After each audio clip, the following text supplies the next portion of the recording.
Breathe. Inhale. Breathe. Exhale. Breathe. Inhale. Breathe. Exhale.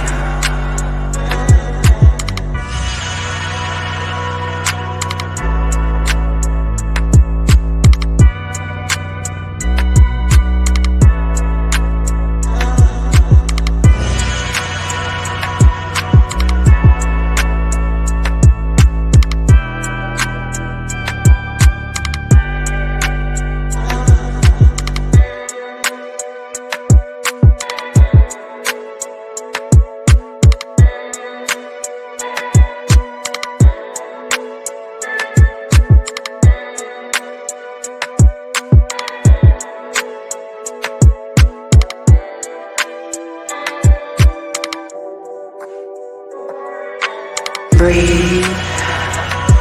Inhale. Breathe. Exhale. Breathe. Inhale. Breathe. Exhale. Every time you take a deep breath, breathe in from that goodness that is yours. Breathe in all that life force, all that light, all that power, aligning with what is true and good and loving. We breathe for those who couldn't. We stand here, alive, well, ready, open, aligned. When you inhale, breathe in all that goodness. And when you exhale, let all that go that doesn't serve you. We can breathe. Breathe.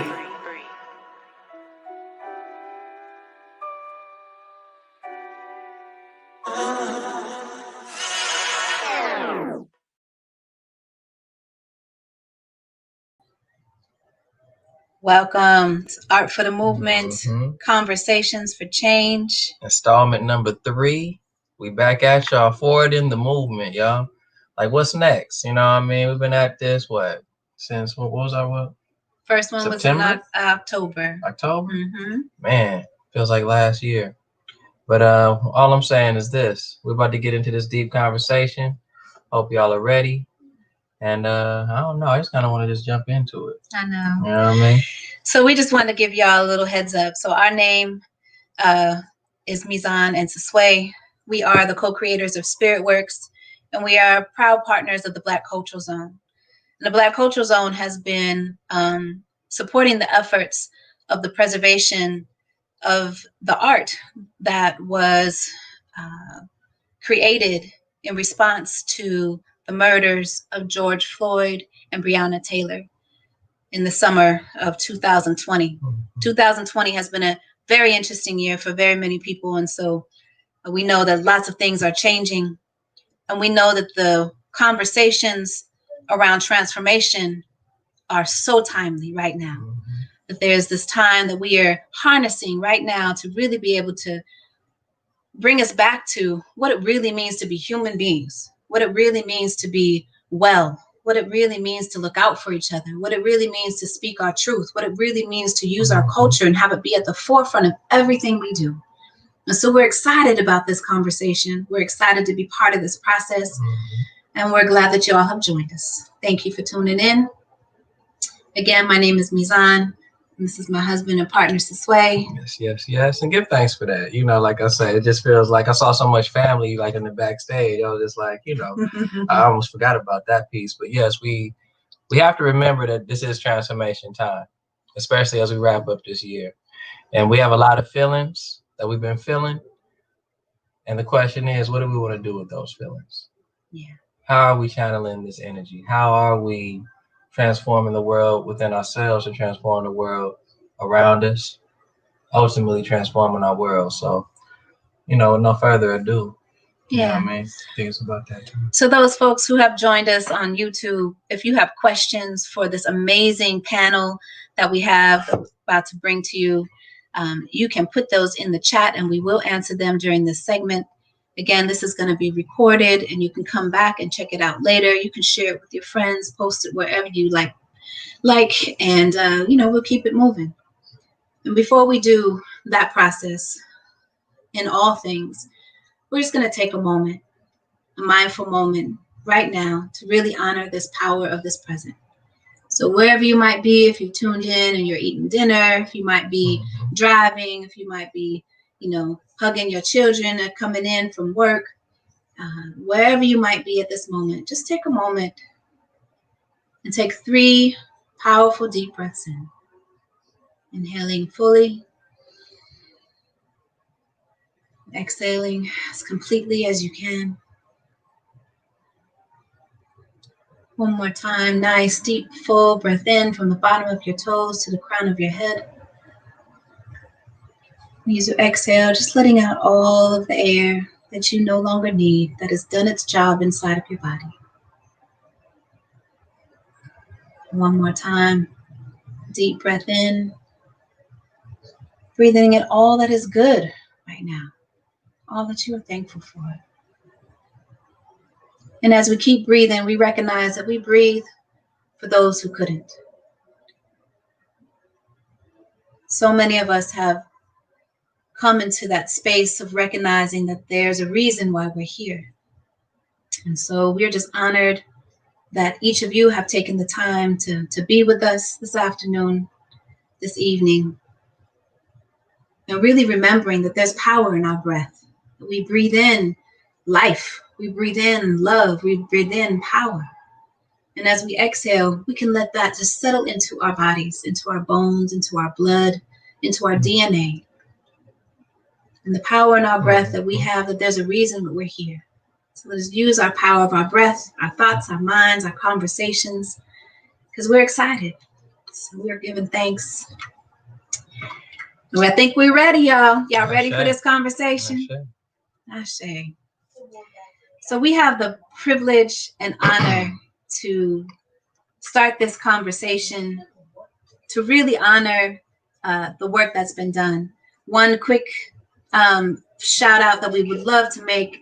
This Art for the Movement process has been a coalition of a number of different folks that have been at the forefront of really supporting these efforts. And one of them is the Oakland Museum of California. We're giving thanks. We're giving thanks for the Oakland Art Murmur, the Black Cultural Zone, RBA Creative, and many other hands who have been doing their work in many different places to really preserve and protect Black art, Black voices, and particularly in this time of unrest, of change, of transformation. And so we're just giving thanks and honoring each one of y'all who have participated and supported this work, and we continue. So we're going to move forward. I know we're a little fast on our agenda, but I think it's time.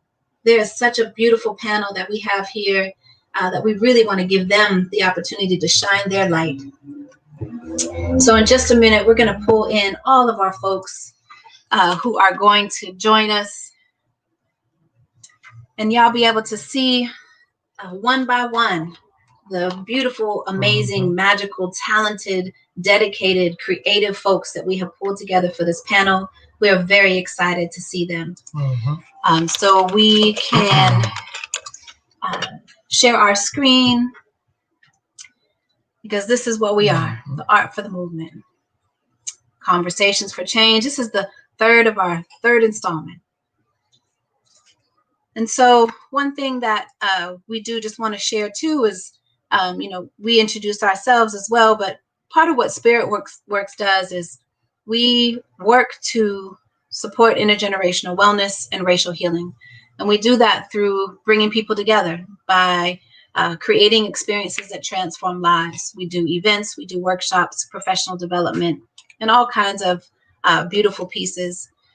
But there's many other folks that actually do this work as well. And so this is the opportunity we get to talk about who they are. So without further ado, we would like to bring to the screen our dear brother, Seven from Elena Museum, who has been holding it down with arts and culture and claiming space for Black folks, for Africans throughout the world. We giving thanks to you, Seven. Welcome, welcome, welcome to Art for the Movement, Conversations for Change. We see you out there, King. We see you. Welcome, please, please. What's good? You can hear me okay? We good? Yeah. Yeah. Yes. Yeah, my name is Hagar Seven Asfaha, coming by way of East Africa. Came here as an immigrant.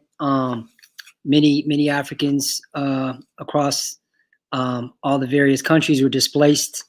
You know, I came in the 80s, but coming to Oakland, I was really tapped into what my brothers and sisters were experiencing here in America, and what our brothers and sisters are experiencing in Africa. The oppression is different, but similar in many ways.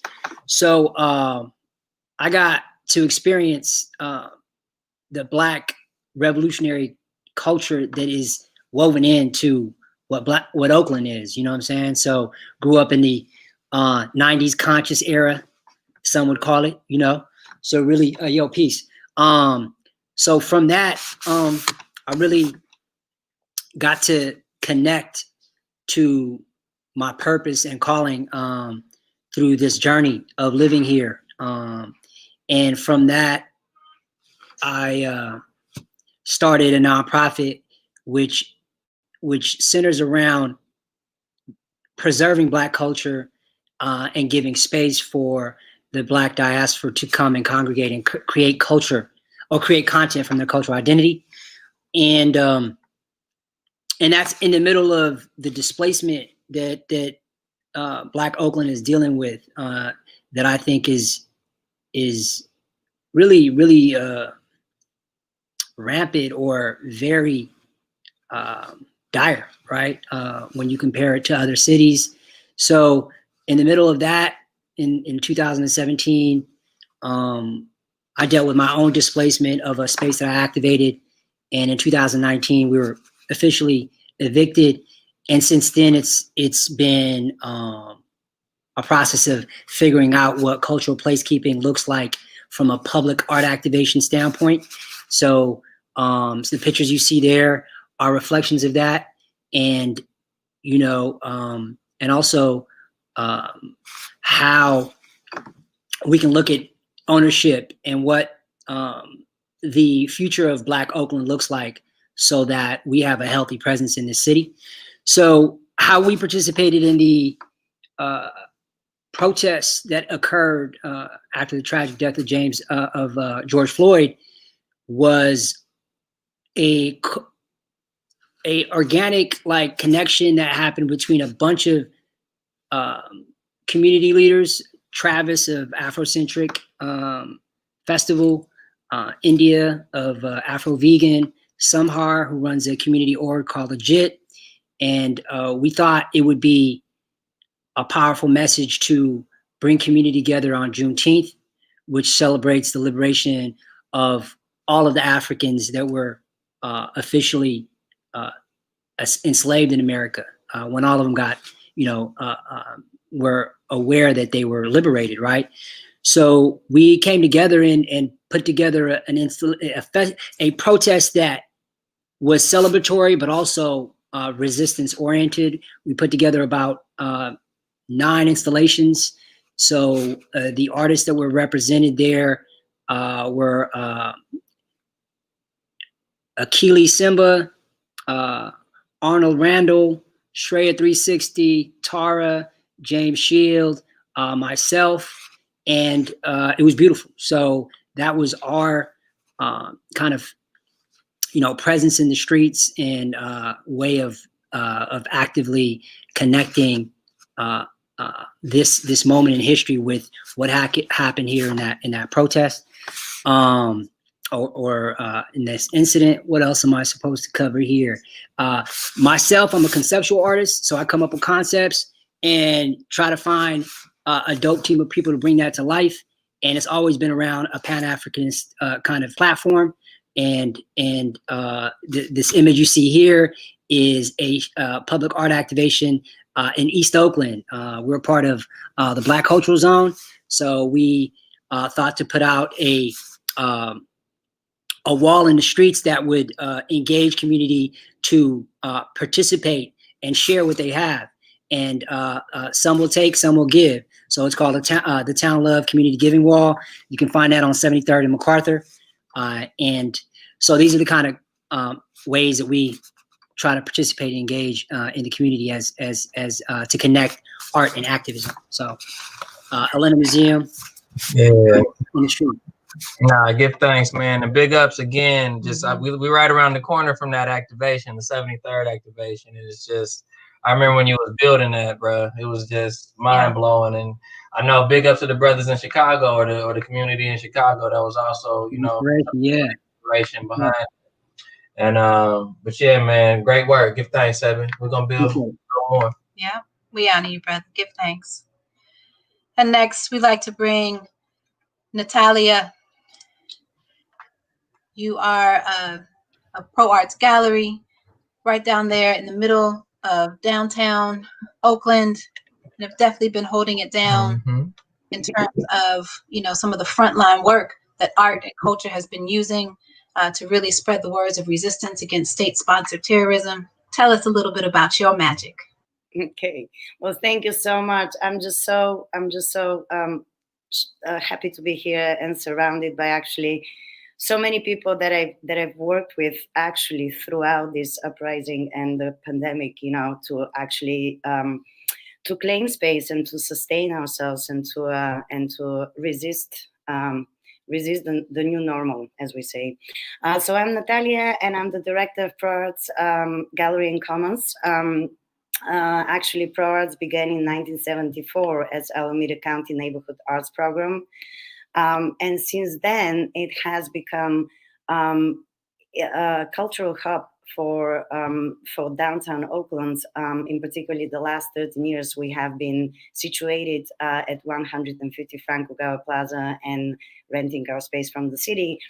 And so the mission of Pro Arts has always been, over the years, that has not changed, is to support artists and culture makers and cultural organizers, and to provide them with the space and the resources from financial material to immaterial to create new and experimental work. Because we're a nonprofit organization, we have the ability to house and to curate and to produce projects that are not commercial in that sense, and they're basically what we would be referring now to socially engaged and participatory art projects, and that's what we've been doing for the past several years in terms of organizational sort of like mission and programming.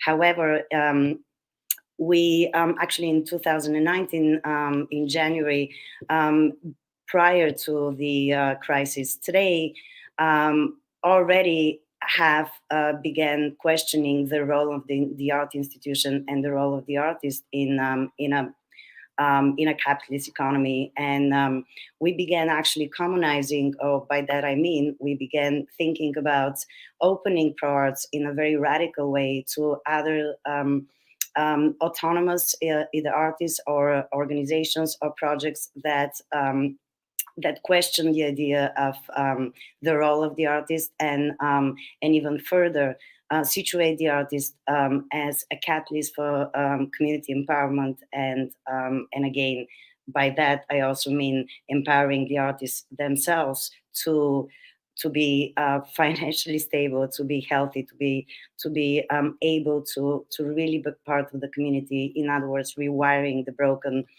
broken connections between artists and community and artist institutions, and also between the hierarchies which the institution, the oppressive hierarchies that we find the institution often adopts and permeates throughout art and culture, as we see. So in respect to how we actually directly responded to the civil unrest and to the protests in Oakland, is that we became the first responders in that, because of our location, because of who we are. We became a safe space during the first riots on Friday, the protests. We worked with street medics who are now part of a commons, the Quick, Queer United in Mutual Aid. And so we also housed Town Fridge, which is a Oakland-based and of course actually Bay Area-based projects, which is free food for the community.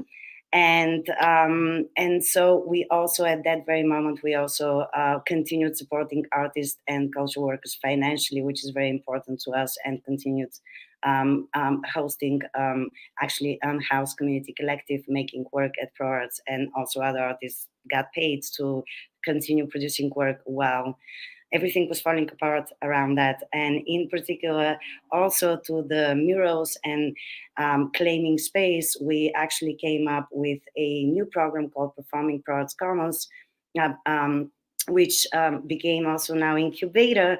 However, that program is to give the agency to the artists to state their own copyrights and to control their own, the way that their artwork enters the markets via innovative and experimental intellectual property, morals, ghostwriting from the artists, which then becomes part of the Creative Commons.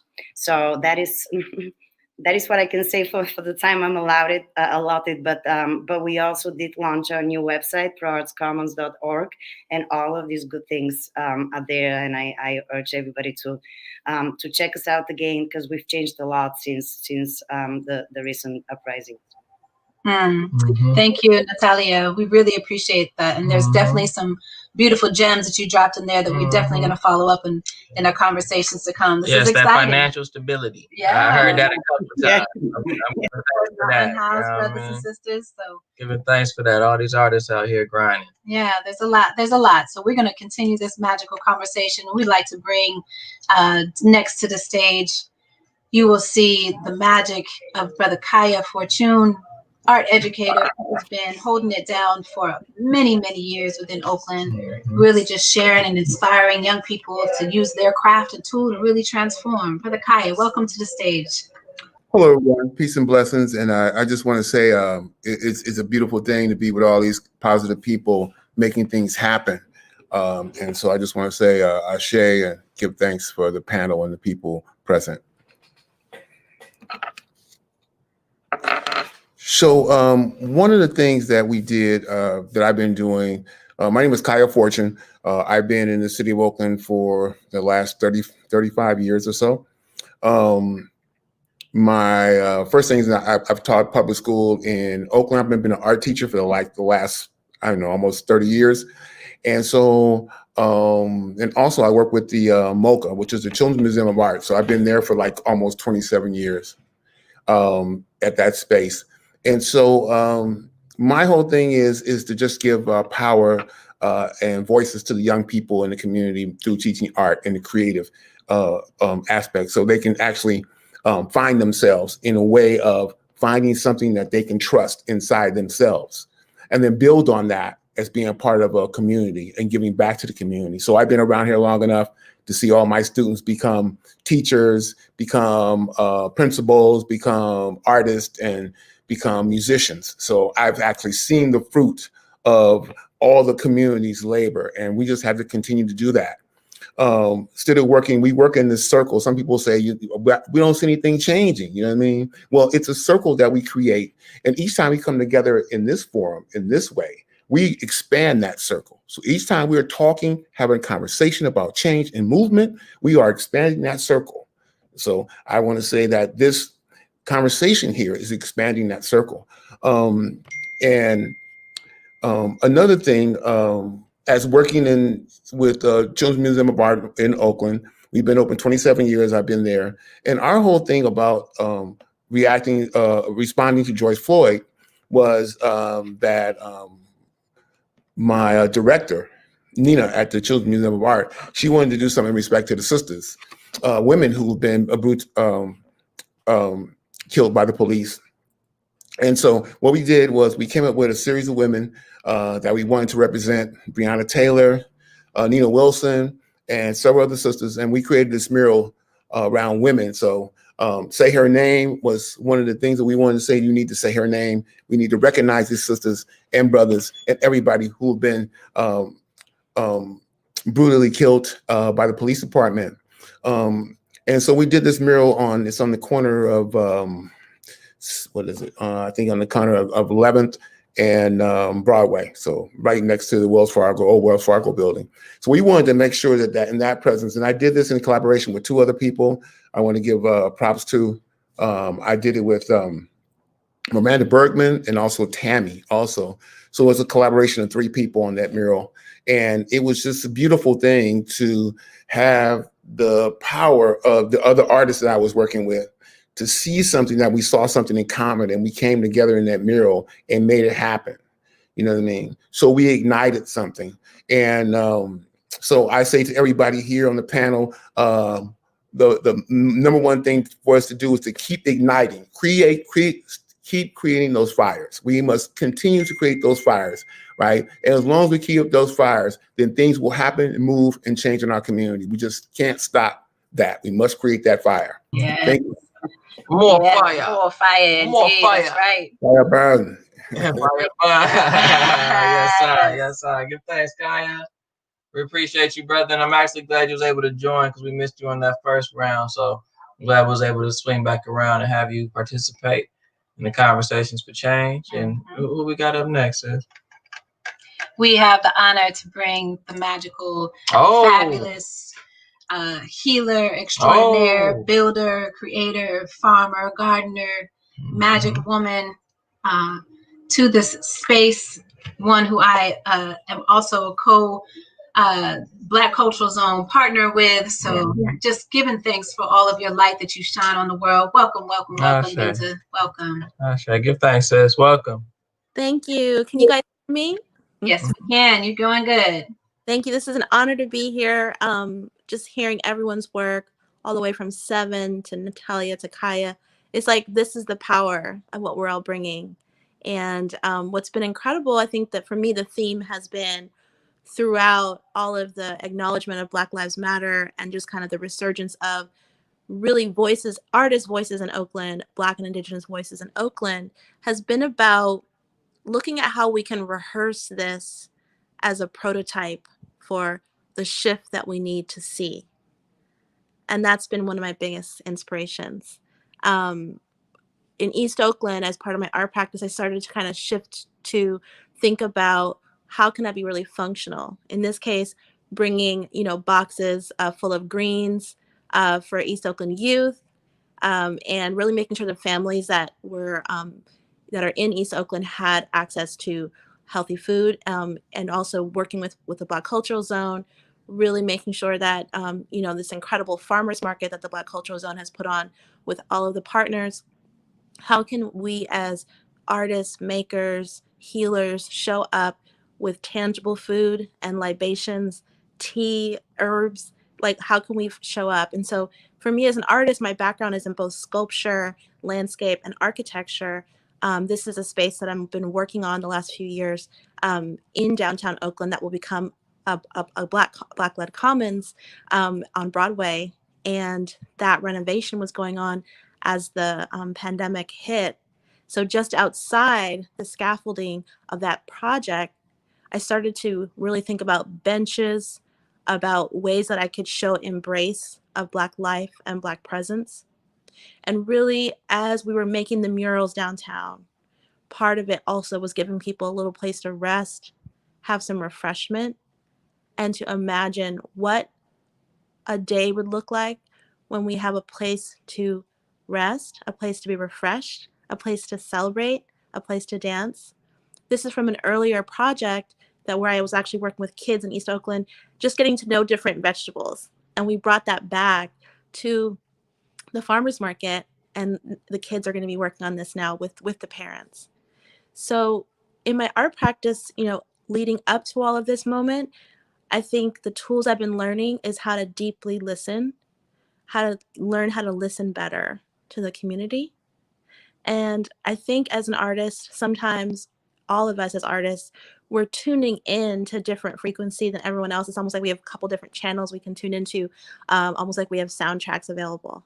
And so I really think we have a chance to make powerful projects that listen to the city and create new forums. Thank you. Yes, yes, Binta, thank you. Thank you. Thank you. Your work has really been inspiring, and I really appreciate how there's the functionality of the pieces. It's not just about an aesthetic. We're going to talk more about this more, but I really appreciate how that's deeply rooted into the work that you do in creating space, claiming space, making furniture, making food, and really just putting the needs of the people in a really tangible way with our art and culture. So thank you, Binta. We honor you. We appreciate you. We see you, girl. We see you. Yes, we do. Yes, we do. Give thanks. Go ahead. Oh, Brother Hassan. Brother Hassan.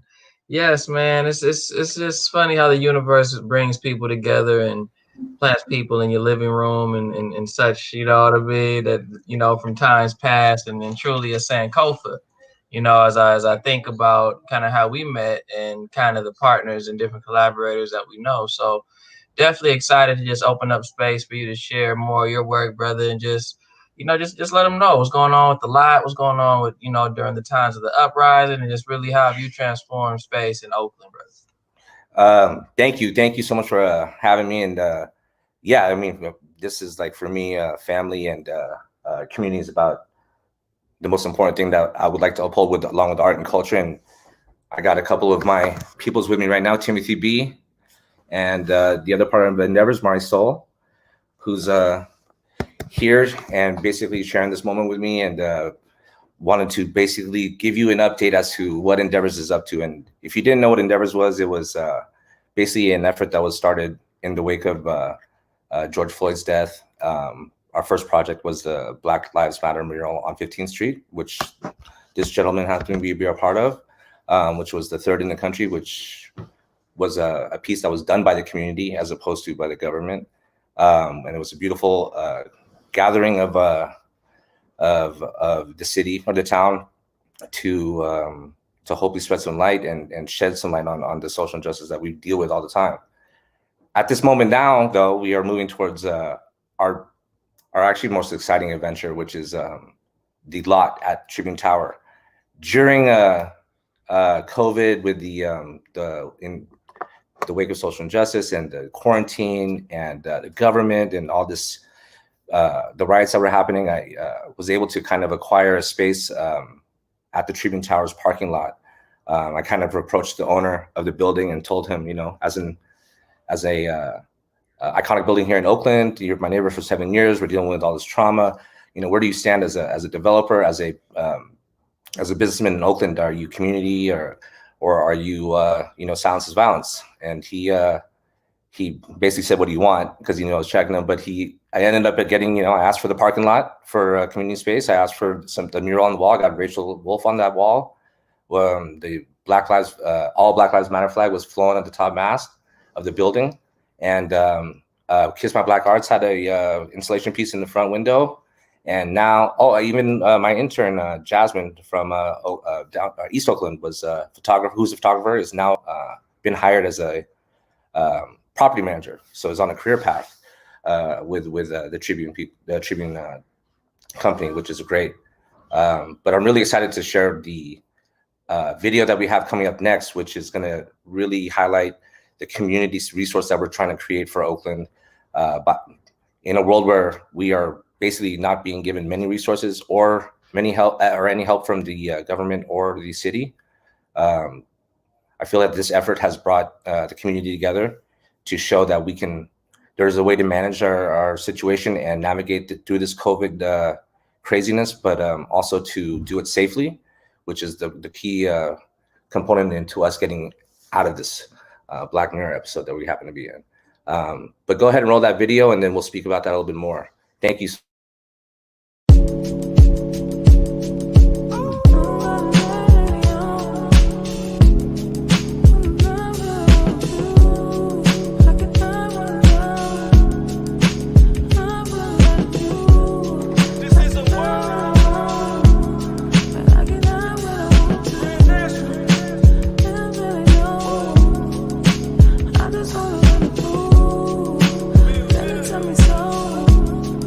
I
Yeah, that's Dope. what's up. Nice. Dope. Thank you, Hassan. You know, it's Thank just you. a beautiful way to kind of see the imagery of the work that's happening as we really work to transform. So thank you. Thank you. Thank you. Do you have, I know you said you wanted to share maybe one more piece about that video. You got How about I give it. you real quickly, like give you the results of what that happened. So that's basically a community resource that's going to be available to the community. It's a high production live stream that's going to offer performers and the community to engage with each other and also keep people at home by watching it via live stream, and then keeping everyone safe at the site. It's also going to highlight small businesses in between the performances and foundations that need light, that need to be given a spotlight. We're also hiring everyone who's part of that production was from Oakland. We hired all Oakland art people, so we are keeping economic development happening within each other. And we did not have any assistance in terms of city funding or like city helping. The city's coming to us for, wants me to be the pilot for the outdoor safe programs or outdoor safe spaces. Yet I'm not a doctor or a scientist, so I'm like, it scares me a little, but it also inspires me to be like, we have resources within each other, and so tapping into everyone and making this a centralized support system for Oakland is really important for, I think, what we need now, because I just don't see any support coming down the line. And I wanted to real quickly, super fast, I know my time's up, but this effort basically gave 10 people paychecks that they could take home. We'll continue to supply paychecks on a monthly basis, as the effort will be monthly. 4 artists were highlighted. 1 kitchen was given an opportunity to get paid and pay to feed our performers via prepackaged boxes, which was COVID safe. 10 artists were able to perform in front of an audience with COVID safety completely used as guidelines. And then 15 community members were allowed to be in a space that was was practicing COVID safety and also watching a concert for the first time, like, in about a year. And each one of those people that performed was able to see Venmo, Cash Apps, and PayPal's on the screen. So they were able to get instant financial support through the community that was watching. Yeah. Word, that's dope, Hassan. Thank you for that. There's so much about how we're really creating and shifting culture right now, like, and the way that we do things, right? The way the days of the live show, when you right up on each other, breathing is waving them hands, you know what I'm saying hold real loud and close, like that's not happening right now, right? So it's got to look real different. And that's actually the first question that we have for you. What's the role of the artist right now, and how is that changing and transforming given these times that we're in? Anybody want to jump in on that? This is for our entire beautiful panel. Natalia, Kaya, Benta, Seven, Hassan, Timothy B. I see you over there, brother. So anyone who wants to jump in, what's the role of the artist right now, and how is that role changing and transforming given COVID, given state-sponsored violence, given the world recognizing that racism has to shift? What's the role of the artist? I think the role of the artist is to prove that which we do every day, to prove that art and culture should not be considered as something that we should maybe save during a pandemic, but definitely should be at the forefront of how we rebuild.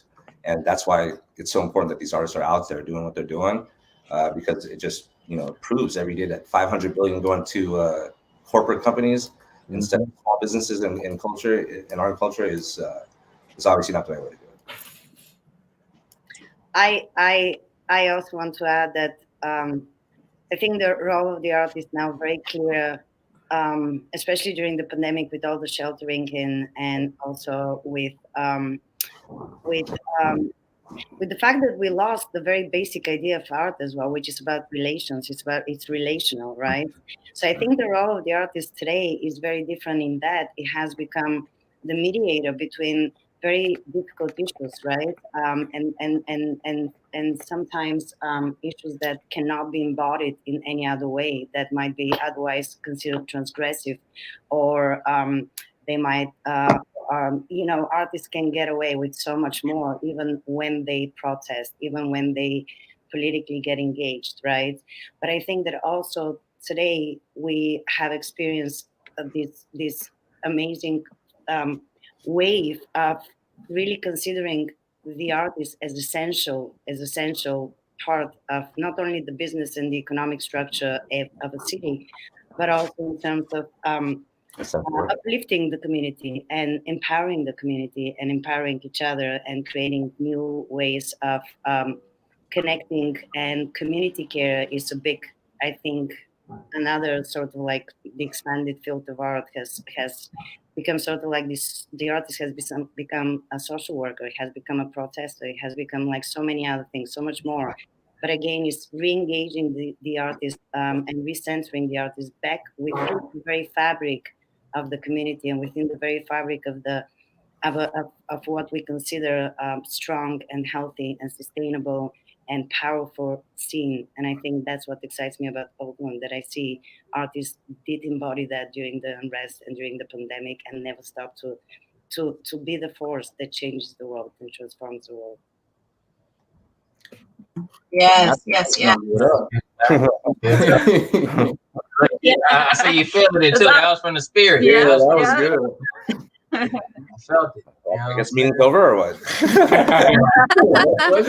I think also, Yeah, I we think just that getting the artists, Go ahead. I was just saying, I love what she said about artists being essential. And I Yeah. would kind of add to that and say, I think artists ask essential questions. You could see it on the walls of Oakland, like, or even when we each had a chance to write something, whether it be on Broadway or down at the lake, people were writing things that were affirmations, questions, connecting to ancestors. I wrote reparations real big, and people started, taking a photo of it sitting in front. Someone else was we talked about transformations. We talked about Brianna. Everybody's name that came up was lifted up.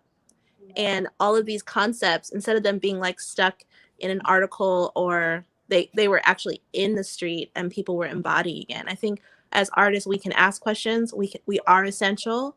And not only that, we can invent new forms. And I really see all of you as really embodying that in so many ways. And I'd love to hear about, how you guys think of that as artists. Like, what forms do we need to make? Yeah. I appreciate that. Absolutely. Go ahead, Seven. I see you. Yeah. Yeah, I mean, I just want to add, it's to call out the BS. You know what I mean? I think for us here in the town, there's been, from Jerry Brown's plans to redevelop the city, and what we see in Black engagement in key parts of the city where, commerce is happening. We're more used as ornamental kind of decoration more than really established parts of a new city that's developing, right? And for artists, it's important to recognize the systematic injustice that we've suffered and figure out ways to take some of that's been covered in academia, but to bring it to the streets and bring it in a way that's attractive, that the young brothers and sisters could recognize, I see what's going on. I see what happened with redevelopment. I see what happened with, when this developer came in. Like, we have to be study what is going on the ground and see through the BS and bring it out in a way that folks can connect with it. You know what I mean? Absolutely. Yeah. For real.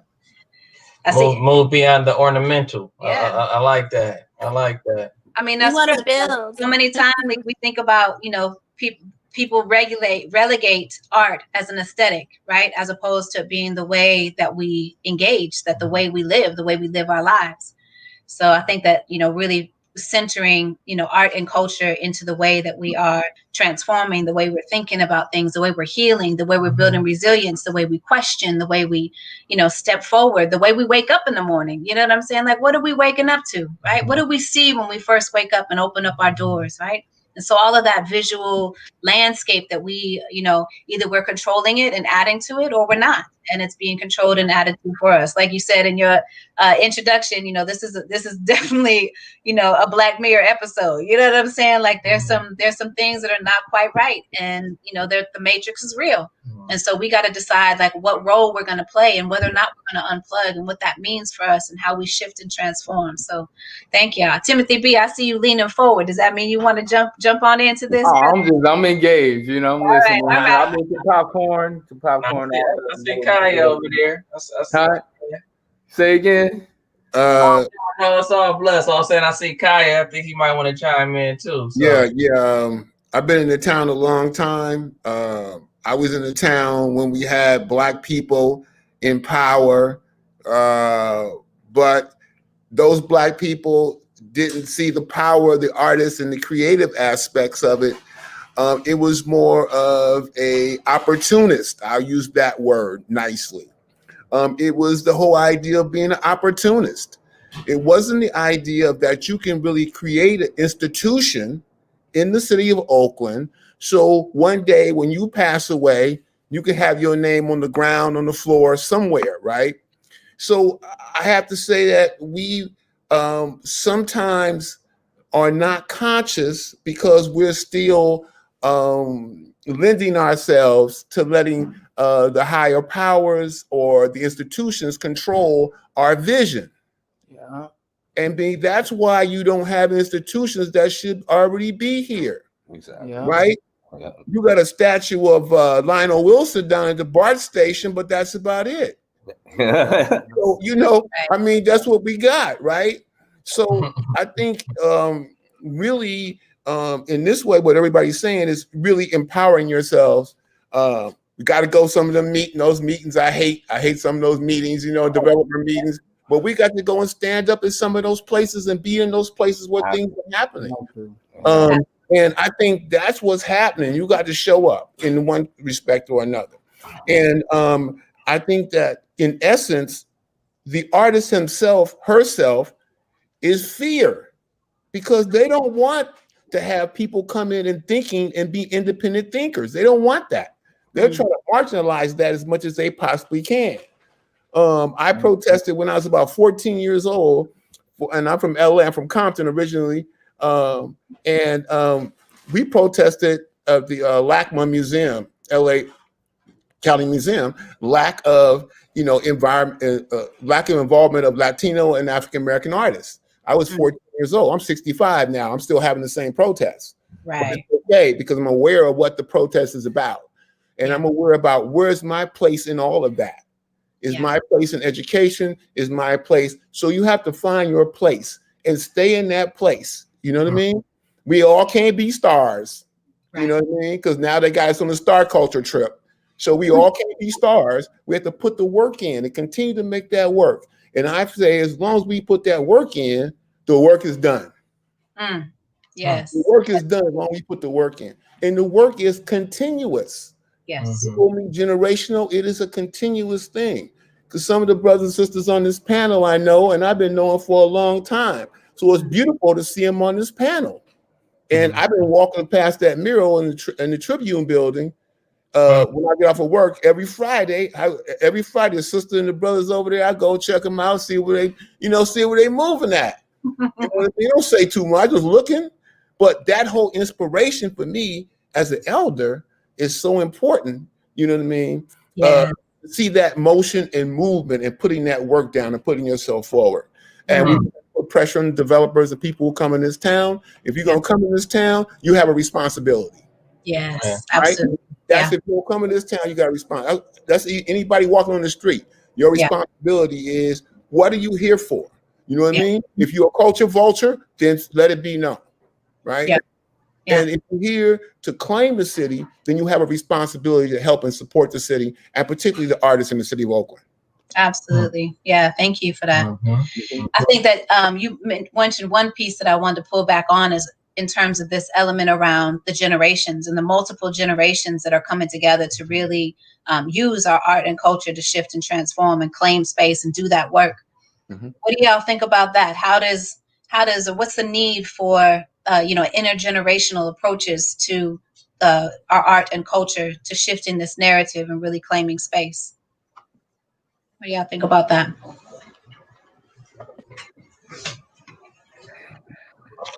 I, Go. if I may, I wanted to go because it's connected with what Kaya was saying. And I think we forget often history, and we forget that there are people and movements before us, right?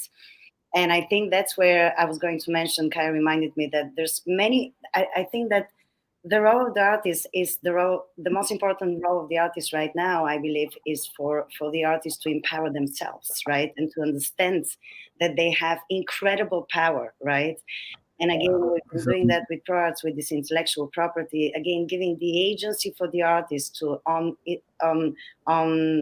hers or on their own term to claim space, to claim work, to claim financial security or whatever that may be, immaterial or material labor they provide. But again, it's connected, I think, with the idea of the art strike.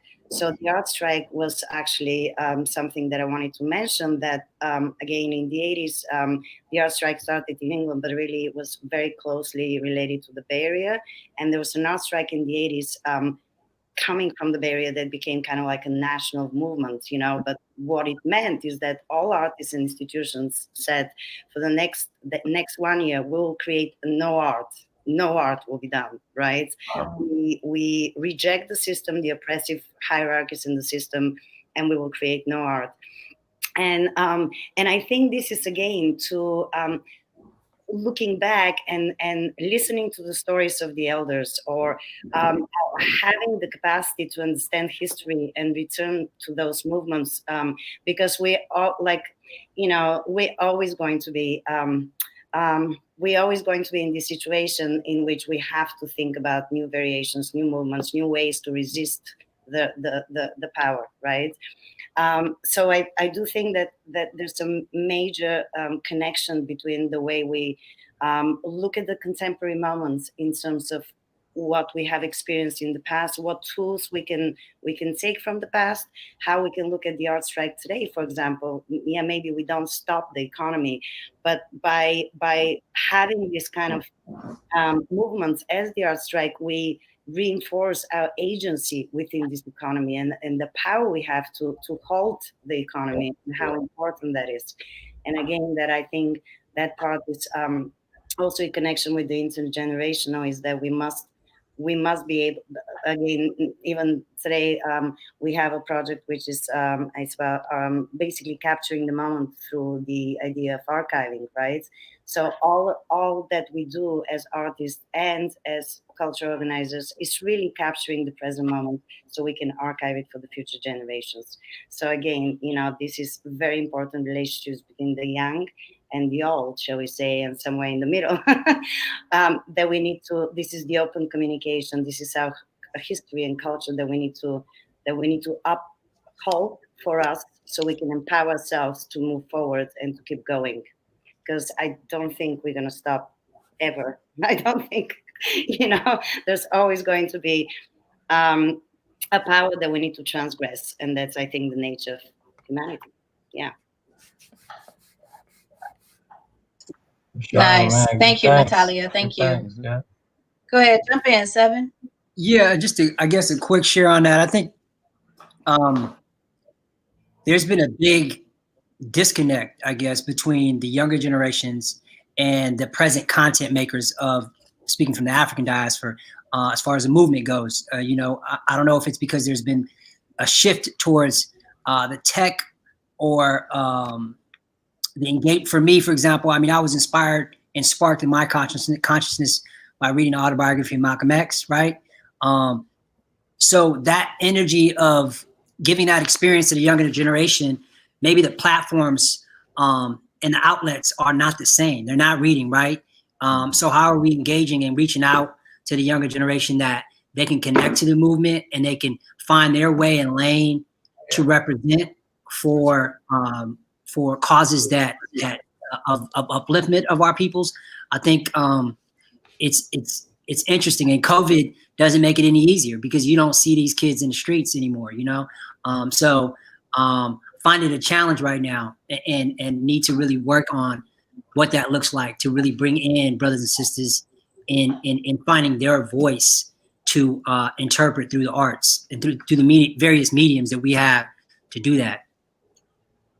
Yeah, it is definitely a different way to engage right now because people are not, or maybe they are, gathering in some of the similar ways. You know what I'm saying? Like, you know, the lake might turn up a little bit, but what does that mean, right? So just in the way that we engage and like, you know, even, you know, schools were supposed to say, and I have long history in youth development work, right? And so we, you know, schools was the place, right? We would go to schools and we would, you know, work with the young people to really, you know, have them think about, you know, what kind of life they want to create for themselves. But now it really looks different. Like engaging even in this forum, like it would be much flyer for us to be sitting in a room, you know what I'm saying, having a conversation with, you know, 100, 200 people surrounding. You know, we get to break out groups and have conversations that really build that connection. So it is a different way for us to engage right now, for sure. So, you know, it's something that we're working on. And I appreciate, I think what was mentioned earlier around just building back that human connection, right? I think that the world, you know, with COVID has really shed a light on how much we really need, how we're really social creatures and not social media creatures, but actual social creatures, right? That there's a difference, right? That genuine eye-to-eye, heart-to-heart, you know, hug, embrace, the connection, the handshake that really does really heal. Like my motto is hugs are healing. So we go on that all day long, but you know, I think the world need a hug right now too. So yeah. No, that's word though, but like shifting from like problem and possibility, right? You know, it's a lot of problems, and then as we shift to the possibilities, like you say, how do we create these platforms?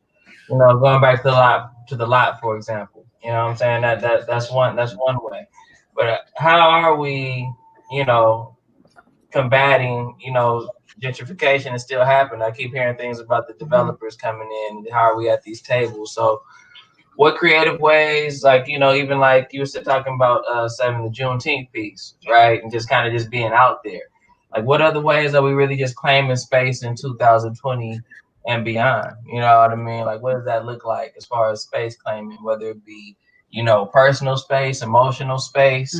Like, there's a lot of spaces, right, that we almost got to reclaim. And how does art be infused in those reclamations, I guess? I'd love to speak to that too. We just, you know. I think that as artists, we really have a chance to build, and that's something that I had, you know, heard that and wanted to believe that, but I feel like I really tasted that, especially during this time of transformation when we were shut down in every way, and even just seeing, you know, you, Mizan and Shizwe and Seven and then meeting all of you here in this circle, like we have all been building in some way. But I also think it comes down to like, can we build homes? Can we build housing? Can we create the spaces where we're going to gather? Can we open the storefronts? Like just not being in a sector, only one sector as artists, that we really can be at the table, build the table itself, reinvent what the roof is going to be. If there's no roof, then create the park. So I feel like that's where I think a lot of people I've spoken to are also at. And it just seems like we need to like learn the trades, learn how to produce, find skills that are basically our toolkit, and not be, because I think there's a lot of, we could get discouraged because of all these huge capital forces that are usually making it seem impossible to do the things that we're doing, but we're doing them anyway. So how can we become builders? I think that's what I'm interested in as an artist. Right. You want to go? Yeah. I love that. Thank you, Bento. Go ahead, Timothy. Go ahead. To that, I think we are builders. I think once we learn how to trust with you know each other, we could come together and create those spaces and create those storefronts and build homes. I mean, me personally, I know architects. I know a little bit of everybody, truthfully, but for some reason, when I speak to them about building these spaces, nobody's willing to do the groundwork. You know, no one's willing to put money to the side and put it inside a trust fund and make it happen. You feel me? I mean, just speaking on my own circle of friends, most of us got 2, 3, 4 cars. And I was just talking to them like, man, if we could just sell our cars and put that money into buying some property, imagine then move into that property, then build our wealth and buy another property. Like we could go places and also, provide homes for our community and for our loved ones and the whole shebang. You feel me? Ashe. Yeah, so, Collective. yeah. I mean, I think most of us, we know about that. But the fact is that I don't feel like there's enough trust within our community. And even when we start coming together, we'll get into our feelings. We'll get into our feelings about something and boom, everything blows up. And that's that. Compared to these other ethnic groups, they'll cuss each other out and be back at work the next day in the same rooms that they argued in. So like, I mean, that's my piece on that. I feel like we could do anything we choose to do as long as we know how to like come together and trust and love and we learn how to communicate with one another. If I can add to what he said, like Tim, both everyone's I think is hitting it on the head. I think that the one good thing that COVID has brought, if anything, was the fact that it's the great equalizer. Like, there's no way in the world pre-COVID I would have been able to ask for a parking lot from Tribune Tower based off my the needs of the community, or gotten like basically a ability to do a 15th Street Black Lives Matter mural out of nowhere without someone cracking down on us. What the cops actually did crack down on us, but my point is that what it is in for example, the lot is literally trying to bring the community together to let everyone know that we have enough resources and talent between each other that we don't actually need anyone else. Like, I don't need to go to the city anymore to get the city's coming to me because we're doing their job for them by creating spaces. You know what I mean? Like we as a builder, like every single one of us brings something to the table that is needed, and all it takes is just a little bit of transparency, communication, and the willingness to actually build a better lay some better groundwork. Because if this is ground zero and we're rebuilding, then there's no way I want to go back to the rat race. So we should be rebuilding the way we want to rebuild now, and like without compromise, without bending to anyone's will. Like, it's literally creating these templates of projects that we want to do exactly like that again, without like saying, I wish we did that different. No, I want it to be like every aspect is like, yes, let's replicate that and do it that way again. And then that way, when we do come back and this world does come back, we've already implemented our new normals, so that now it's part of the system. So, or not the system, but part of the new world we're creating, right? So we're there. I think we're there. We just got to. Tim's right. We just got to Yes. we're there. Yeah. We got to do more of this type of stuff. Is what it is. Yeah. I so appreciate that. But we need to do more of this type of stuff. You know what I'm saying? We need to put action. I don't really talk too much. Yeah. I just do it. You know what I'm saying? And Right. I think, a good way. One thing I realize about a lot of our people is that we knock on, the doors of people who don't like us. Then when they call us our names or say some racist comment, we get surprised. Mm. You know what I'm saying? Like, I see a lot of that on social media and all the, you know what I'm saying? But the thing is, if you want power, no one's going to give you that. You got to take that, you got to snatch that and be like, yo, this is my power. So I think once we actually, come like learn about who we are and I identify with the power that resides within us, then we'll start seeing some change.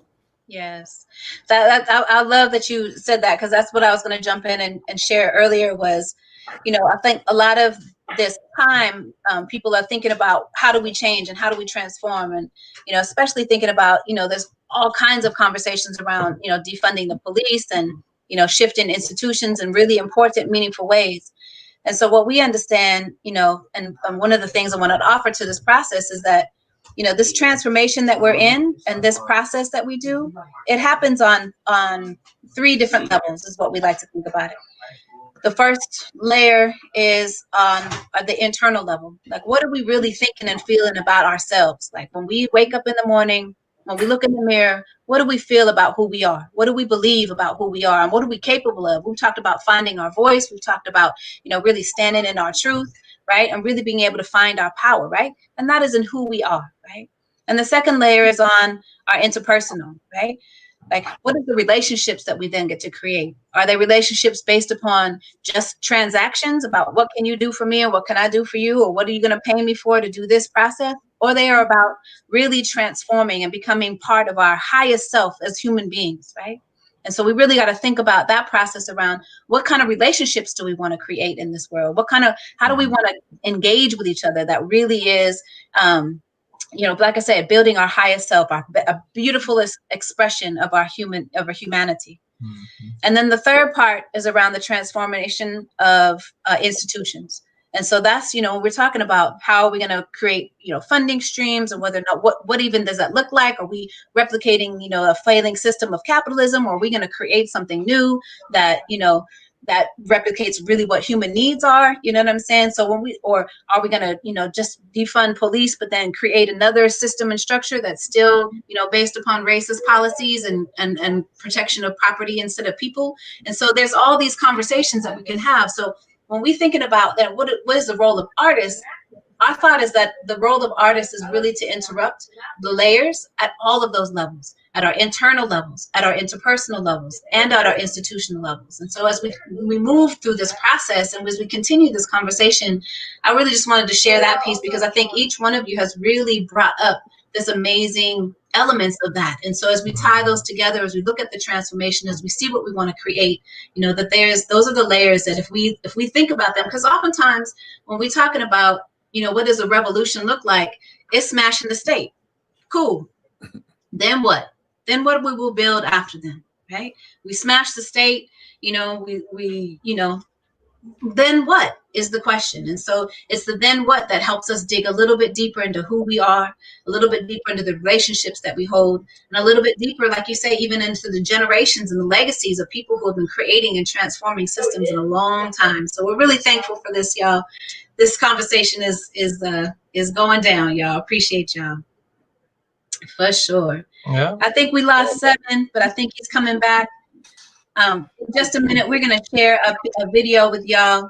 But before we took that break and came to questions from the audience, I know we've got folks who've logged in from YouTube that have been shooting us some beautiful questions and Q&A time.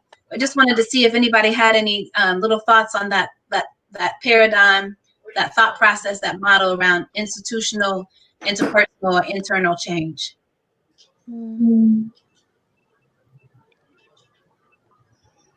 I know sometimes I talk a lot. I'm stepping back. I just want to resonate with what you said. I think that as you were speaking, I saw these like concentric rings of color like radiating out from what you said, and it looked like the mural behind Kaya, the painting that he had done with the colors. You're talking about something about the center and building something that changes the institutions, changes the frameworks, changes the economy. It's like poetic but practical at the same time. And then what everyone's been saying. And I think of Seven with like the buildings that you had and the buildings you will have, and the way that we have to stand our ground. But like, I guess that is one of the things that just comes up, is like, how do we stand our ground and work more collectively? Like, what would that look like? We've seen some of that, but how can it go further? Especially with the Black Panther legacy that we are here for, Absolutely. Thank you, Binta. Yeah. I would say as far as institutional support, it's on us to charge them up and make sure that we put the pressure that leverage the right ask, right? I mean, what is what they owe for redlining and the war on drugs. I mean, these price tags are heavy, but it's on us to tell the stories effectively and put the pressure on them so that, some of these corporate entities that are, quote unquote, Black Lives Matter supporters now can put their actions where their money is, and not just symbolically, have these billboards like Uber and whatnot talking about, lay down for Black causes.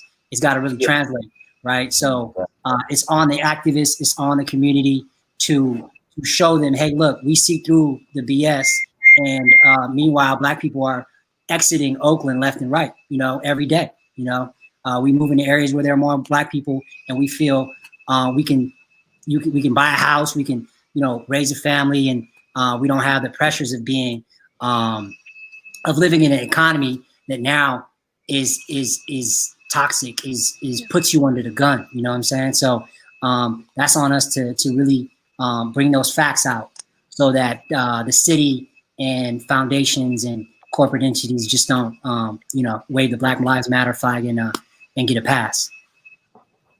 That's a huge one. That's like that performative support. Like there was actually a couple moments where Lyft and Facebook did that to me, where they they just ask to be able to use whatever art that's been created by the community, and like literally conversations that don't even begin with a budget, that just be like, hey, we actually don't have a lot of money right now because it's a pandemic, and it's like some pretty sad stuff, and the things they get away with a lot. And that's what I really would love to, like, the initiatives that whatever we all are doing is being mindful of, like, where do we get money from, and who is supporting these initiatives that we have, and making sure that those values line up with, the diversity, the equal pay, everything that we stand for, because otherwise you get people that are just going to tag on for the ride just because they put a little money in your pocket. And that's just going to be the wheel of death. It's going to be that will go right back to where we came from, which is just not the business, in my opinion. Yeah, transformation at all levels. Yeah, dope. Yeah, I mean, honestly, I think it's just I actually appreciate kind of where we're at and just kind of the truth and transparency, because we are in different communities, right? We are in different groups. We are in different circles. We are, feeling like, okay, how do we really stimulate a whole community? You know what I'm saying? This sounds good on this. This sounds good at the circle. How many more brother circles do I got to go to? Right. How many more sister circles do I got to sit in? Right. It all sounds good. Everything sounds good. I hear it. It's a good conversation. and I think what I could offer in this moment, for one, is this video that we just produced, because it kind of addresses everything we're talking about right now. Then also really finding your quote unquote tribe, finding your community, because I think sometimes it's a default that we have that makes us not want to leave and progress and move forward. Yes. We attract situations that bring us demise instead of being brave enough to really step forward into our power. It's like we're trying to claim power from institutions where we're not even digging in, claiming our own power to the fullest. Yes. So I think that's where some of the conversations get sticky. And that's why we have to always look at all these different variants. You know what I'm saying, in this equation, because it's easy for me to do I say this all the time. It's easy for me to do the brotherhood work. Show up with the brothers, rock with y'all for 3 hours, let you know how beautiful and black you are, do some push-ups. It's much harder to raise a family. Right. And be a good father, and be a good man, and be a good husband, and be an upright, standing person in the community. And that's the challenge. Like, you know what I'm saying? So I mean, that's the revolution. The family is the first revolution. That's one piece of the revolution. But on that same end, my brother, the challenge is also on, okay, what download did I get from that circle? What download did I get from that engagement, right? Because all these things are going to start coming up. There's going to be a lot of that's why the word healing, I don't even really like that word no more. It's kind of got sad. It's lost its effect. And, if you're going to say we're doing healing work, unfortunately, it's a narrative around, it's like art. You hear art and you hear healing and you hear soft. Well, those sometimes are the hardest, most, you know what I'm saying, transformative things that we can do or create is to sit there in that truth, look at that image, look at that song, you know what I'm saying, reflect in that conversation. So, one foot in front of the other, y'all. Let's build clarity. Let's run it, Joel.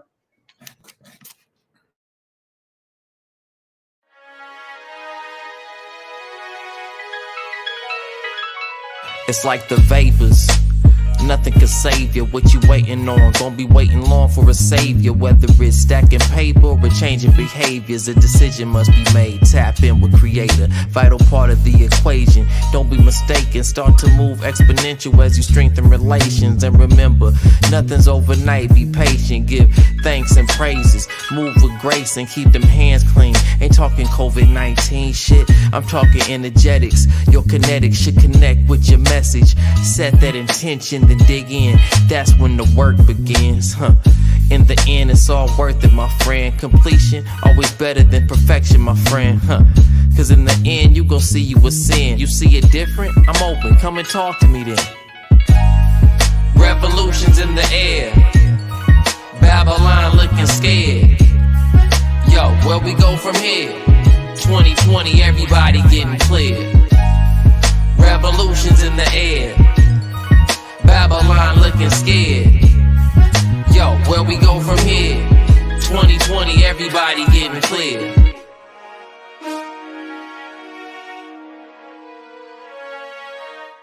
Yeah, I see the systems of oppression, legacy of slavery, there's never a question. Joy de Groot dropped a interest in perspective. You should check a book, this is only a suggestion. Okay, we smashed the institutions, tell me what we left with. A lot of mess if we romanticize the next steps. You heal that shit up with your brother yet? You on speaking terms with your mother yet? No attempts made, ain't trying to hear none of it. And I get it, yo, this shit is really tough to get. But to me, this is where the revolution sits, and where my contribution fits. It's a bold fan, really. For security, we know we need artillery. No debate here, just wanna make clear that bullets ain't all it's gonna take here. Revolutions in the air. Babylon looking scared. Yo, where we go from here? 2020, everybody getting clear. Revolutions in the air. Babylon looking scared. Yo, where we go from here? 2020, everybody getting clear.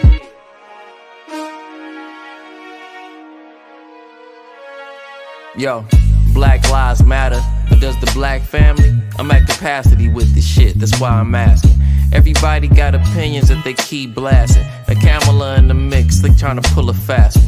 Got us debating on Facebook, full of passion. November coming up, tell me what vote you casting.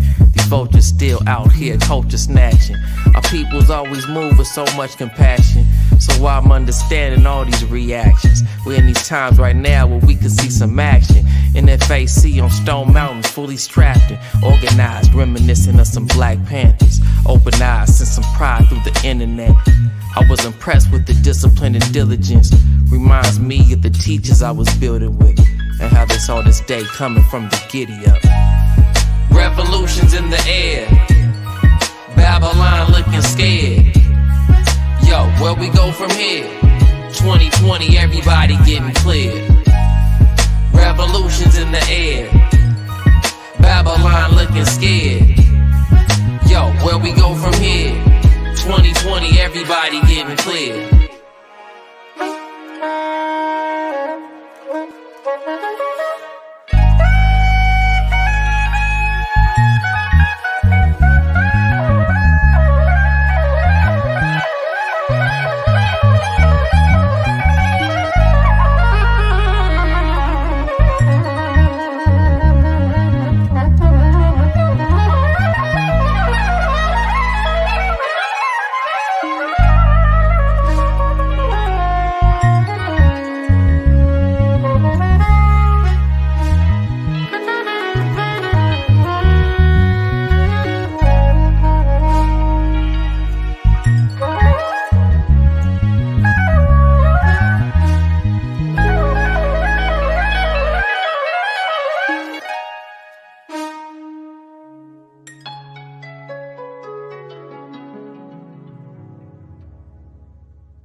Go back.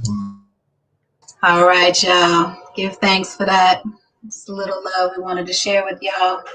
And I know we got some amazing questions coming in from our online, virtual, live audience. Sorry, what's the word? You know what I'm talking about. Y'all, The people, the people, from the people, from the people. So let's get into that. So there was one question that I really appreciate is, what would an efficient and sustainable Black coalition look like?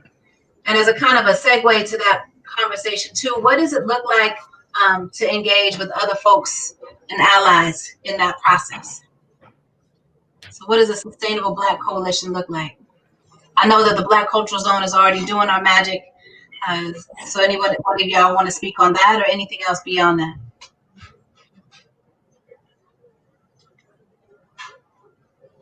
Ooh, y'all got quiet all of a sudden. Oh my goodness. I know, right? I mean, this is because I think there's so many.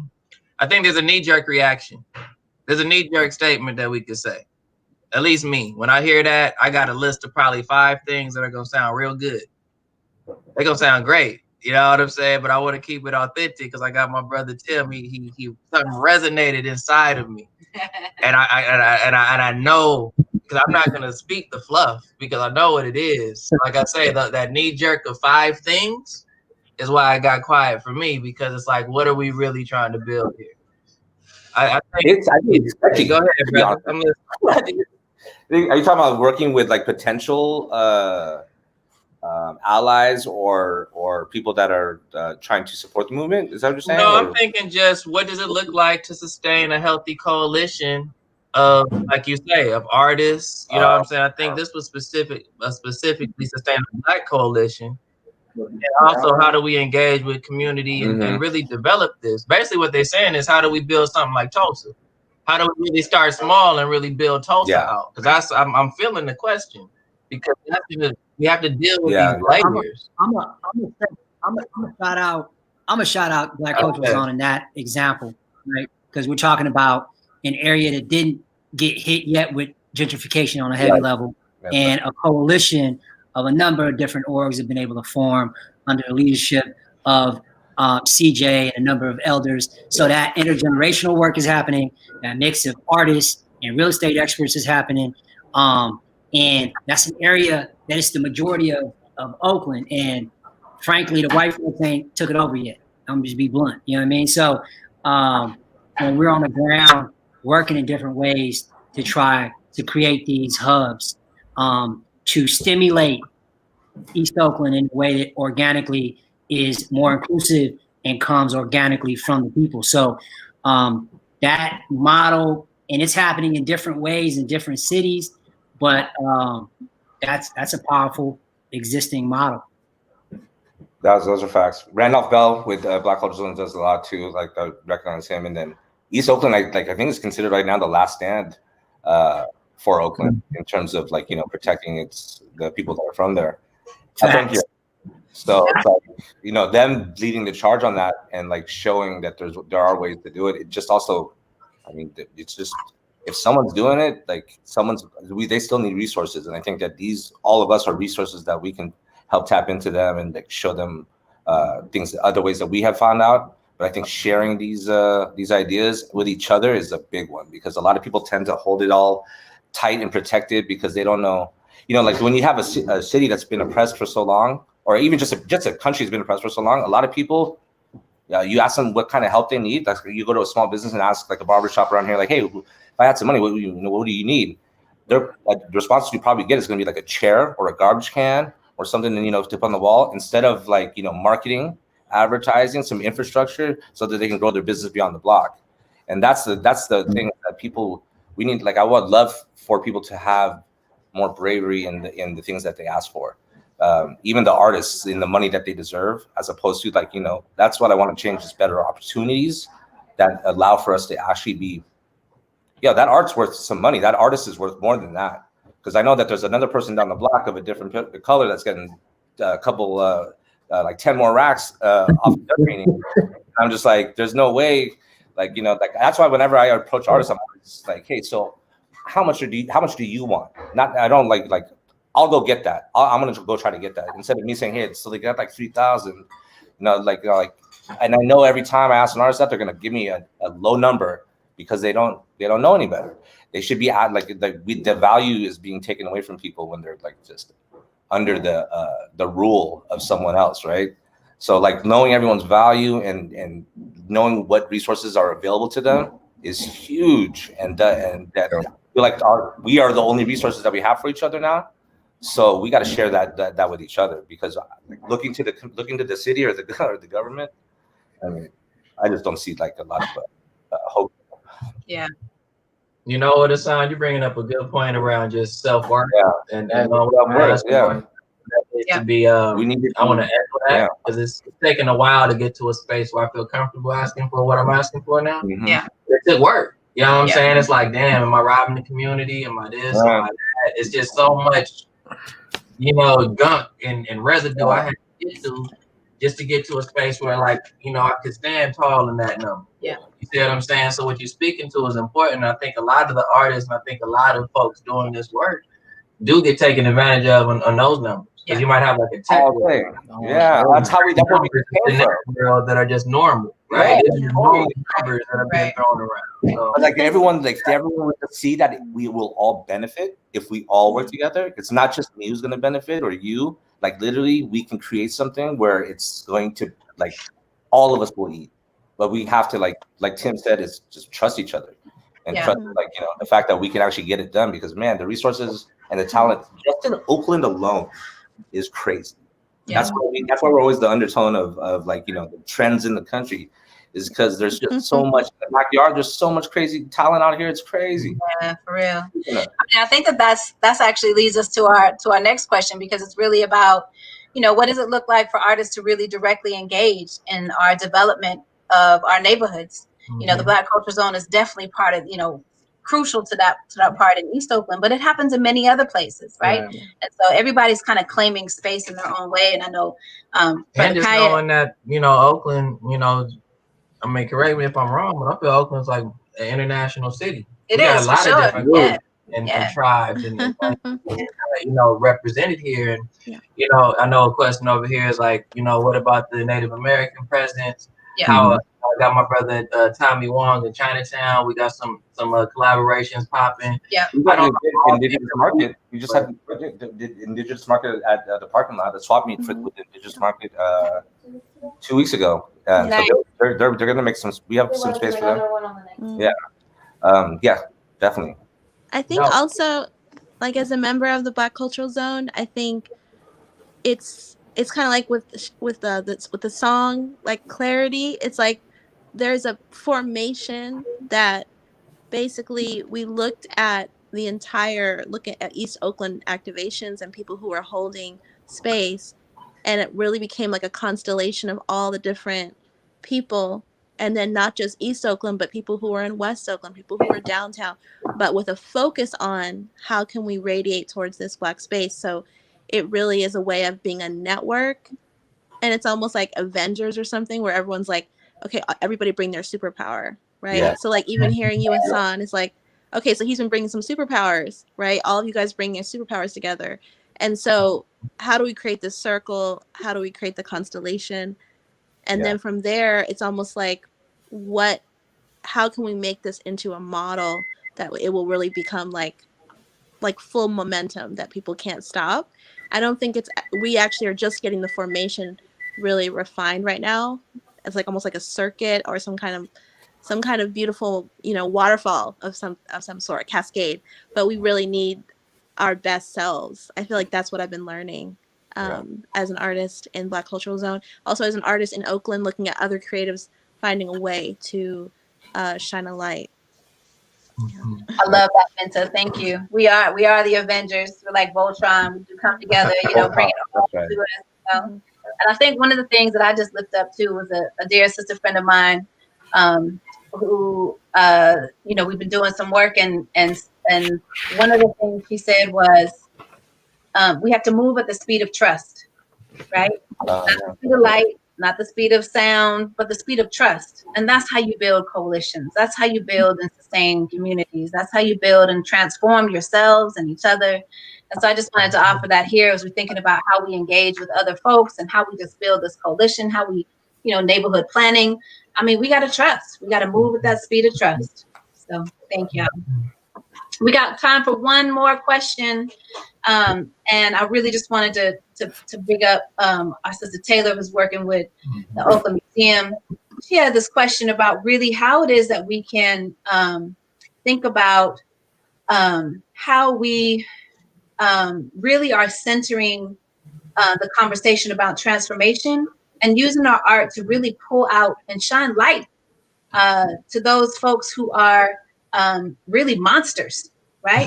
who are corporate entities who are depressing this work. How do we use our art and culture to really shine light on those folks as we are transforming our world? Seven over there. Go ahead, Zach. Go ahead. That's a good one. I'll just share a project with y'all that's very near and dear to me right now, which is a research project around what happened with the Black legacy of West Oakland, right? And from a period where it was considered a Mecca out here in the West to what we see now, which is pretty much we're out the door. You know what I mean? We don't own much here, and we don't have any stronghold here in the West, in West Oakland. So this research goes back to, it goes probably further back than that, but it goes back to when Oakland was really a white city, right? And was kind of Ku Klux Klansy, more or less. But when you had white flight, you know, after World War II, and you had a great Black migration, and there was a thriving Black West Oakland, when they saw Black folks really thriving and doing their thing, there was an intentional plan from the government, from up top, to marginalize and break that up, right? And we have what we call, you know, the urban renewal plan that did things like redlining, bring the freeway here, bring the post office, just make West Oakland an ugly place to be and break it up from downtown. So when you put that history, it's on us as artists to say, look, like we're not gonna hide what happened here. We need to. It's covered in academia, it's covered in universities, but often it's not brought to the streets, right? And so what I'm working on right now is really just, you know, it's plain when you really get into it, the history's all there, the pictures are all there, and the people who were a part of that plan were all, you know, there. And so I'm going to be pretty frank, you know, in how I lay that out, and frankly, there were a lot of Black figureheads that were a part of that plan, right? White folks put Black folks in positions to do the work of displacing and taking our land wealth, right? That's a sad reality, right? And brother Kaya spoke on when this was a Black-run city, how this was dysfunctional, right? That wasn't by accident, that was intentional. And you find that indicates in many Black-run cities during the period of the crack epidemic, right? So all these facts need to be brought to light in different ways, and that's the responsibility of the artist to make it attractive, that the younger generation can understand why we're such vulnerable victims of gentrification today. Yes. Robin. Yeah. I was just gonna. Oh, go ahead, Vincent. Go ahead. You go ahead. You go ahead. No. It's you, sis. Go. and then we'll hear from Kaya and Natalia before we close out. I was just gonna chime in with you, Seven. I'm so proud and honored and excited about the work you're doing about that research, because, you know, parallel to you also, I've been really looking at that redevelopment history, that redlining history, and the Black Panthers literally in the newspaper have images of the bulldozing along 7th Street. So they were documenting it, talking about what had happened. It was continuing to happen, and those spaces are mostly still empty. All the places that had juke joints and storefronts, and Oakland's Tulsa, you know?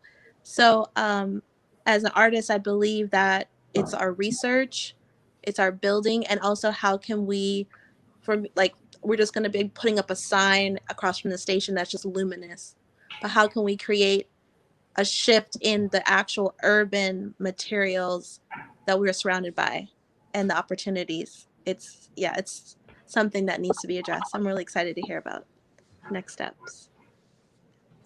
Yes, give thanks. Wow. And we were just reminded that next year is the anniversary 1921, was when Greenwood and Tulsa was bombed. It's 100 years later. You know what I'm saying? And this legacy that we're in is real. This is generations. So we're thinking about that. And as we know that there's a lot of power in this thought process around the work.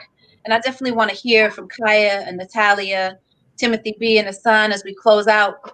But just, what are your thoughts around how it is that we are shifting this narrative and moving our movement forward? How are we moving forward?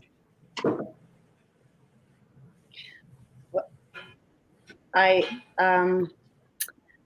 was going to actually, that in closing, I would say that in closing is that I think it's also really important to hold space, and by space I mean immaterial space, right? I mean intellectual space, hold space, political education platforms space, right? So let's not think also about holding space in terms of the very site-specific holding space, because I think that that becomes also part of the problematics that we always feel that we're in this crisis mode where we have to live. But I think that by empowering ourselves to also remember that we can claim intellectual property space, right? We can claim the space of capital for art. We can reframe the value of art and art labor through claiming space consistently as political space, as empowered social citizen space, civil agent space, right? As a human being who is part of this economy, because the artists have been once again omitted as part of this economy. And we know that, next year probably most of the artists will be unhoused as well, besides everything else, right? So I do think that the power in our power for the future movement also lies in claiming all space, claiming all the space that we need for us to keep creating new heterotopic spaces, or third spaces, or those that both mirror and at the same time counter the present and the hierarchical system and the oppressive system we encounter in our daily existence, right? So I would just like to say that in closing, again, let's all remember about the power of the community and the power of us as individuals. But when we come together, we can not only claim the physical space in our city and our streets, but we can also claim the space that we embody within the politics and the social fabric of life and of daily existence. This existence is art. Yes. And you just keep dropping mics, Natalia. It's like, bam. Sorry, I'm happy to think so. Thank you. Baba Kaya, talk to us. What's your closing words? How are we claiming space and changing this narrative? Well, how we claim space is we continue to work. And how we claim space is that space, like Natalia was talking about, space takes on these different sort of perspectives, and they take on these different sorts of zones. So we have to find out, where is our place at, right? And then where do we want to see ourselves in this movement? So for me as an artist, I can't I'm not going to make a soap sculpture deer, right? That's not part of my reality, right? So as an artist, I want to reflect what is in my reality, and in my artwork, people can hopefully investigate that and learn something from that and go forward with that as an artist. As an educator, I try to get my kids junior high school kids I work with for the last, 15 years or so. I'm trying to get them to find their voice. How do we spiritually get them to find their voice so they can even be in tune to something that you give them? Because if you haven't educated them to be spiritually in tune, even if you show it to them, they're not going to get it, right? So what happens to most of our youth in our communities, teachers, et cetera, there's no spiritual communication, right? If you talk to a student and ask them, how do you feel about your teacher? How do you feel about what's the communication that they can give you? They probably couldn't even tell you how they feel about people in their lives, because we haven't taken a responsibility to do what the brother was saying before, is to educate you on the spiritual level so you can be able to even define or redefine your direction so you can move forward. So institutionally, and we're talking about what's happening with COVID right now, and I get about I get about, out of my class of 36 students, I get 12 to 15 a day. Okay. So I'm not even getting half of my group of kids. So we're talking about institutionalized racism, how it marginalizes us. So I'm like the lady, you know what I mean, the principal in Chicago, Detroit. She the kids weren't coming to school. She got to get out in your car and go find them. You got to get in your car and go find them. The same thing in the community. We got to get in our car, and this guy over here, in any way, our coalition has to go over as a group and say, you need to take responsibility, developer, for these particular things in our community, because if you consider yourself a part of the community, you have a responsibility. And we need to lay out what that responsibility is on paper. What is that responsibility? So if I go to a guy and say, I want to do a mural on his building, I need to have a sheet of paper that's going to tell me what his responsibilities are to the community. There's nothing else to be said about that. So if you have to question, that's what we do. Ask that question. See what I'm saying? And you marginalize yourself mentally and spiritually already. You defeated yourself. Yeah. I've been there before, right? When I'm going to do a painting and I say the painting is worth $5,000, somebody say, oh man, that ain't worth $5,000, man. Yeah, you're right. So you go to your you go like, for real? You know me really well. You my peoples, and you telling me it ain't worth $5,000. So you devaluing me. So you have to have value in yourself, number one. And I think what Natalia was talking about is that when you claim your space, you must claim your space beyond whatever you talking about. So if I'm saying I'm a revolutionary, okay, what does my revolution look like? That revolution is going to change so many times, it might blow your mind. But you have to understand that revolution is going to change. Yeah. I've been there already. I've been part of the Black Panther Party. I've been when everything was cool. Where I was, everybody was cool and everything was cool. Right? And then I was there when everything wasn't cool. Yeah. So we have to say that our revolution has these different motions and movements. And what do they look like? We need to sit down and say, all right, we want to do this, but what if it looked like when it changes? So a lot of people got lost in the movement because when it changed, they didn't have a protocol or a program when the change happened. Right. So that's what we have to do. You know what I mean? And what does it look like in manifesting the changes that we have to might deal with a developer that might be cool, one who's not cool, right?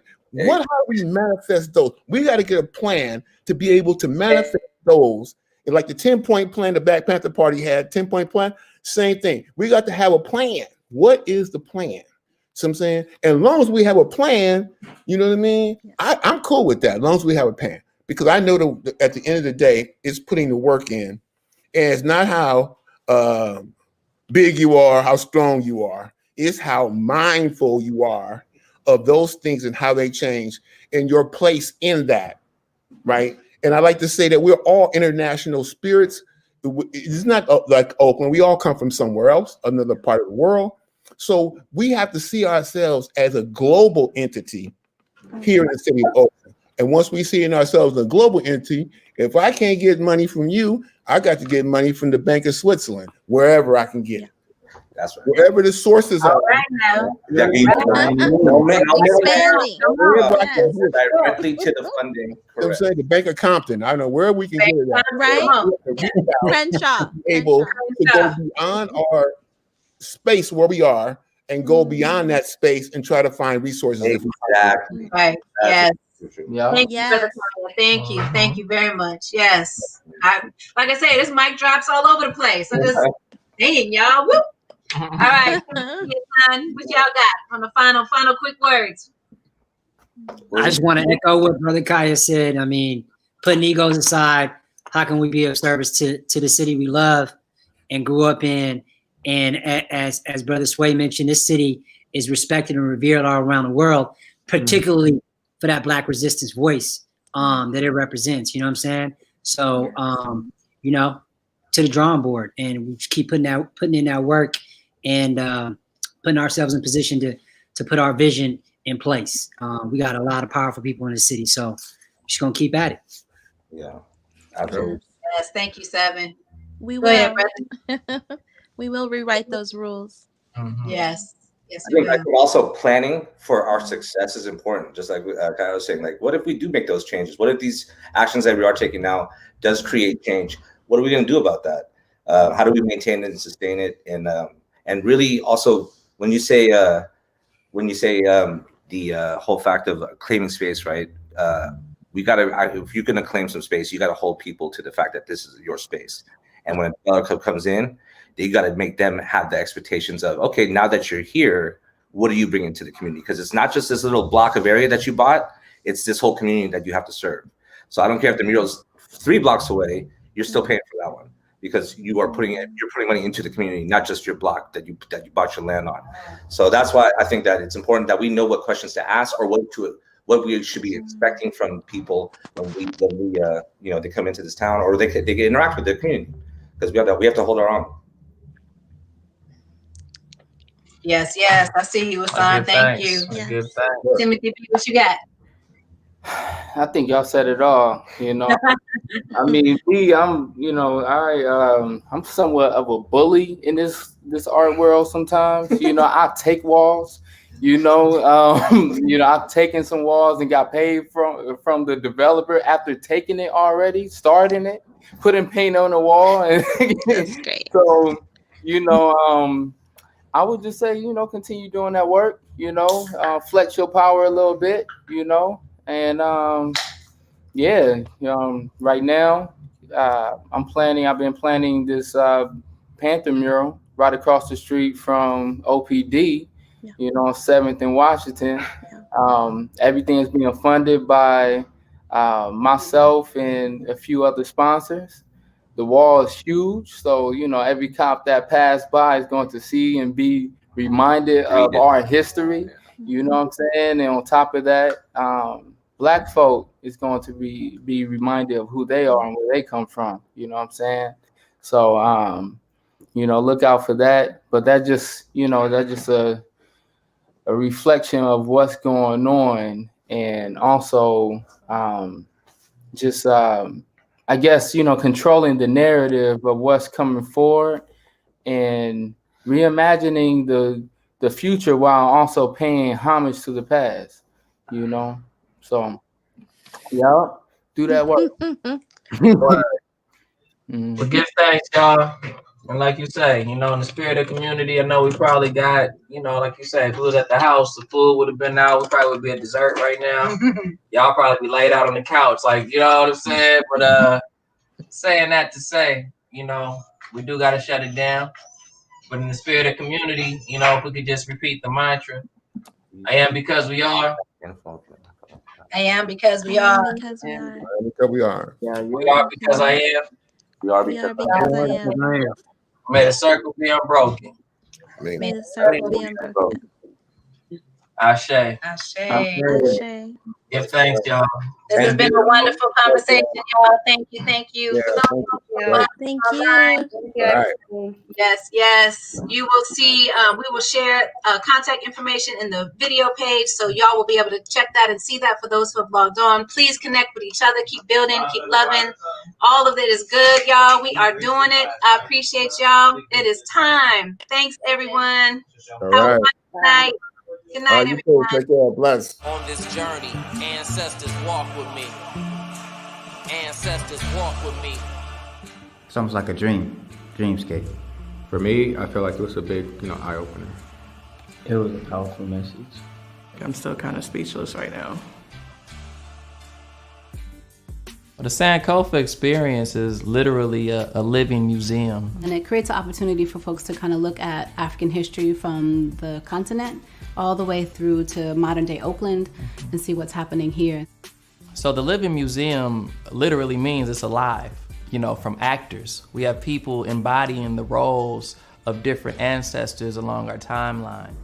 We actually were intentional with hiring trained theater performing artists because we wanted them to really embody the emotion of what someone might have been going through at that time. We start with the original woman. We know that life started on the continent, and then we have elements of different cultures that we get to represent. And so being able to see like there's a connection between each of these points of history that bring us to where we are to this modern day. One of the things that we also highlighted in this work was a lot of the resistance and the resilience that we have as a people. So being able to show that even though there were some challenges that we went through, that there's a heart and a soul and a power that we have as a people to be able to transform those conditions, to be able to survive through those conditions, and to be able to create something new.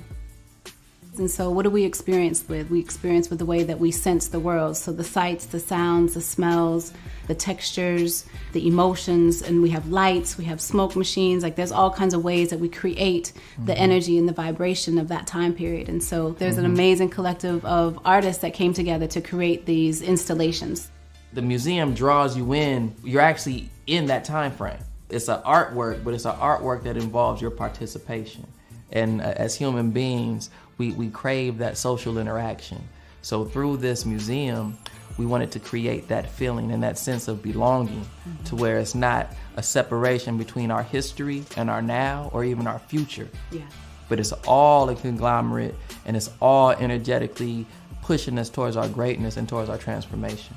I went 3 times, and you don't see things like that every day. Once you see it, it's just like, dang, like that's really what people went through, and then it like hits you and you're like, that's reality. This will definitely bring light into the world to actually get the understanding of what we have to go through as blacks. It was just uplifting and made me feel proud to be a black African young man. It was more detailed and vivid than I even imagined. It definitely made me want to just educate my children more, educate myself more, and just definitely never forget, and also celebrate where we came from.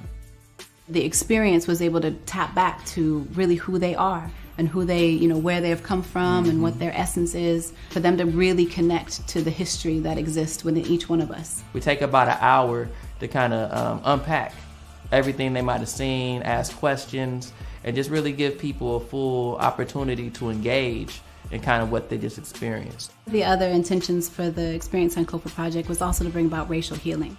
We recognized that a lot of the folks that were able to participate were not just folks of African descent, but it allowed for them to be able to have a deeper understanding about the histories and the struggles of our people, and really to be able to see us, to see our humanity, to see the greatness within us, so that there's a little bit more understanding. And see and feel, though. Yeah. And I think that was the piece around making That's why it's living. I mean, that's what makes it living, right? Exactly. So we wanted to create a fresh way to teach, a fresh way to experience and share our stories as African people, and just a new and ingenious way to get the young people involved, man, because if they could see themselves into something, they're more likely to connect with it.